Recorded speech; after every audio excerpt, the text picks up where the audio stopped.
Hi guys, পান্তা pasta cooking চ্যানেলে আপনাদের স্বাগত। লাউ ডাল বানিয়ে নেওয়ার জন্য আমি একটা লাউ নিয়েছি। লাউটা এর আগে অর্ধেকটা রান্না করেছিলাম, অর্ধেকটা এখন করব। এইভাবে লাউটা কেটে নিলে লাউটাও সিদ্ধ ভালোভাবে হয় আর ডালটাও অনেক গাঢ় হয়, খেতেও সুস্বাদু হয়। ডালটিকে আমি পরিষ্কার করে ধুয়ে নিয়েছি, এবার এতে জল দিয়ে দেব। হাফ বাটি ডাল নিলে 1 বাটি পরিমাণ জল দিতে হবে। এবার ডালটিকে আমি সেদ্ধ করে নেব। যখন 10 মিনিট পরে এরকম ফেনা বেরিয়ে আসবে তখন এই ফেনাগুলোকে তুলে ফেলে দিতে হবে। এটি ডালের ইমপিউরিটি, যতটা পারবেন তুলে ফেলে দেবেন। 15 মিনিট পর এই পর্যায়ে ডালটা চলে আসার পর অলমোস্ট 80% কুক হয়ে গেছে। এবার লাউগুলো দিয়ে দেব। লাউগুলো দিয়ে ভালো করে নাড়াচাড়া করে আরও 10 মিনিট ফুটিয়ে নেব। 10 মিনিট পর লাউগুলো একটু সিদ্ধ হয়ে আসলে এটাকে নামিয়ে নেব। ডালটি করে নেওয়ার জন্য কড়াইতে আমি কুকিং অয়েল দেব। কুকিং অয়েলটা ভালো করে গরম করে নিয়ে এর মধ্যে 5 ফোড়ন, শুকনো লঙ্কা এবং কাঁচা লঙ্কা ফোড়ন দেব। ফোড়ন দেবার পর ফোড়নের গন্ধটা ছেড়ে আসলেই দিয়ে দেব রসুন কুচি।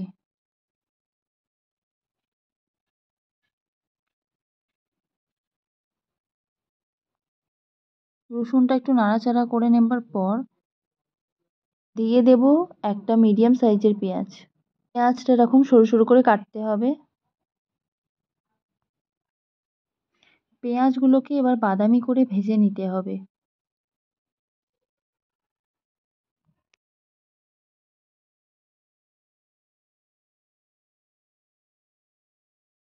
পেঁয়াজগুলো ভাজা ভাজা হয়ে আসলেই এর মধ্যে দিয়ে দেব 1 চিমটে আদা রসুন বাটা।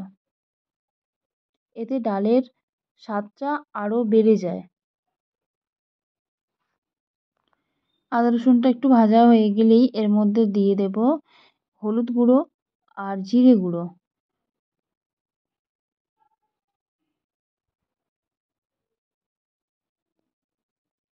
হলুদের কাঁচা গন্ধটা যাওয়া পর্যন্ত একটু ওয়েট করব। হলুদের কাঁচা গন্ধটা চলে যাওয়ার পর তারপরে ডালটা এর মধ্যে ঢেলে দেব।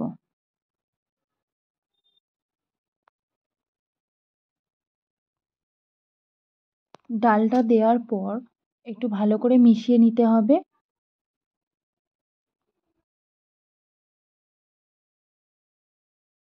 এবার স্বাদ অনুযায়ী নুন দিয়ে দেব, দিয়ে ভালো করে মিশিয়ে নেব।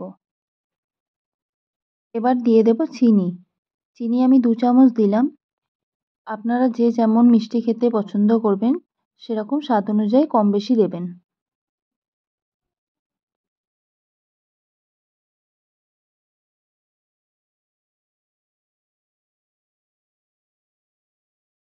ভালো করে মিশিয়ে নেব।